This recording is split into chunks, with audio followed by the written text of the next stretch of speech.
I went to MHI for some help, and they gave me the help I needed. Now I'm doing great. Vaccinations have always been a part of our coming up. That's right. We couldn't get in school if we didn't have our vaccination. This is great. I live in Onico, which is all predominantly Latinx, and then MHI was located in Newtown, which is predominantly African American.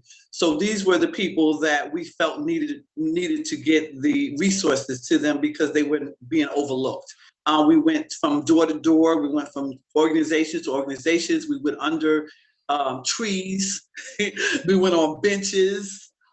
We met the people where they were, and that was something that a lot of the other organizations weren't able to do because they didn't have the connection that we at MHI had built. So at the farmers market, we have been able to do a distribution each month where we're donating between 400 to 500 boxes of food. And we look at the importance of the food distribution. We are able to also identify other needs that they may have, whether they need rental assistance, utility assistance, or any other assistance with Medicaid or signing up for different benefits and linking them to care or linking to them to insurance. So bringing them in with the food, we kind of we don't assume, but we know that if people are having a need for food, there's a chance that they are having other needs. So we want to be out here addressing those disparities and trying to provide assistance as a whole. So the Healthy Teens Coalition is an organization that works doing peer education. We have teen health educators who we recruit from high schools, and they do education with people their own age about all sorts of health initiatives and health issues. We were invited to join the coalition as a response to the high number of spread that was among the teens. And what we discovered is that teens want to hear information from people their own age. Before the pandemic, children were also receiving on-site healthcare examinations, health education, and other services.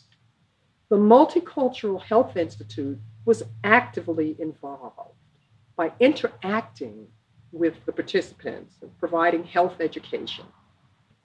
Dr. Merritt and the MHI staff actively participated at Light of the World Church and other locations to address this critical need.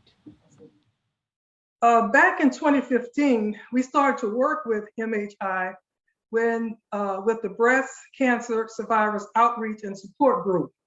And the Links partnered with MHI and WBTT to sponsor a play entitled Life in the Cancer Lane back in 2016. To this day, we continue to partner with MHI in breast health awareness. The collaboration and a partnership has continued to this day. We have also provided some assistance with MHI around the excellent community outreach and services of the COVID-19 pandemic. Well, hello, my name is Jan Boer. I'm the Director of Civic Engagement and Training for Resilient American Communities, and in that capacity, I have been providing technical support for MHI. So my initial function with MHI was to provide a dashboard and to provide the data that was very hyperlocal, really being able to look into the neighborhoods at the zip code level and to train some of the interns. MHI has an internship program with students from New College of Florida, and those students learned how to track COVID and to be able to give weekly reports. And those weekly reports that they gave that were specific to COVID got everyone on the same page. And they had been doing beautiful work on health disparities for years. And so the dashboard really helped to unify in a crisis many partners who had been working with, many of whom had been working with each other for a very long time. Good evening, my name is Annelise Klingener and I am the Family Support Coordinator for Unidos Now. We have an ongoing partnership with MHI to provide education, support, and access to health resources for our minority communities. We have worked closely together during the pandemic and beyond. I was in charge to promote and share with the community upcoming events in the counties of Sarasota and Manatee. We together reach a large amount of people by being present in the community, providing health and education resources that otherwise will not have been available to them. My name is Stacy Campo, and I started working with MHI through my work at New College. I was working as the Director of Community Outreach for New College of Florida, and became introduced to the Multicultural Health Institute. My role was to support sort of behind the scenes, the students that were analyzing the data, that were working with MHI. So when the CARES Act funding happened, I sort of was the person doing all the administrative work to make sure that that grant was administered. So another way that I collaborated with the Multicultural Health Institute was through Visions of the Black Experience, an annual film festival that has been put on for the previous few years.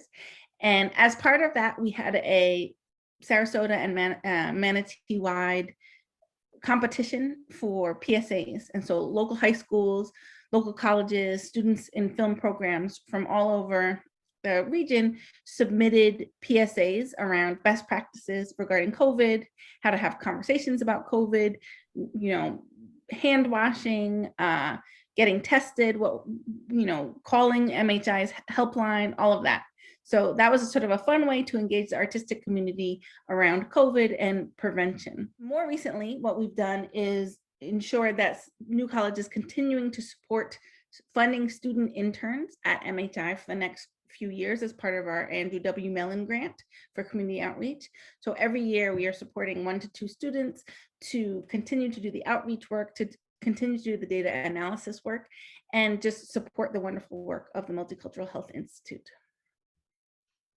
My name is Rebecca Forero, and I'm the president of the Gulf Coast Latin Chamber of Commerce. As we all know, the COVID pandemic has been very difficult for everyone in our community. But everything in life has a lesson behind to learn. And as a community, we must learn that collaboration is the key to succeed. No matter how difficult is the situation we have to face, together we are stronger. So working with the MAT team, specifically with joining forces with MHI, that's what we did. It wasn't just about masking up, promoting tests and vaccines.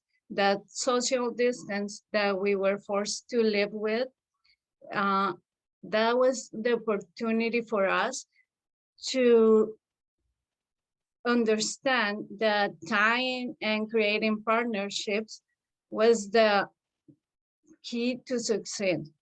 We had to come together, and we had to create forces to go out and work for our community, because before that we were just different organizations working on our sides. But that time when we were called to be a part of the coalition for our Gulf Coast Latin Chamber of Commerce, working hand to hand with MHI, was amazing. The leadership of Dr. Merritt, everything that she put into this was just an example to follow, not only for our community, but for our Latin Chamber as well. We couldn't do it without her. It was just working as a community that we all showed that together we are stronger, and we have to keep doing it.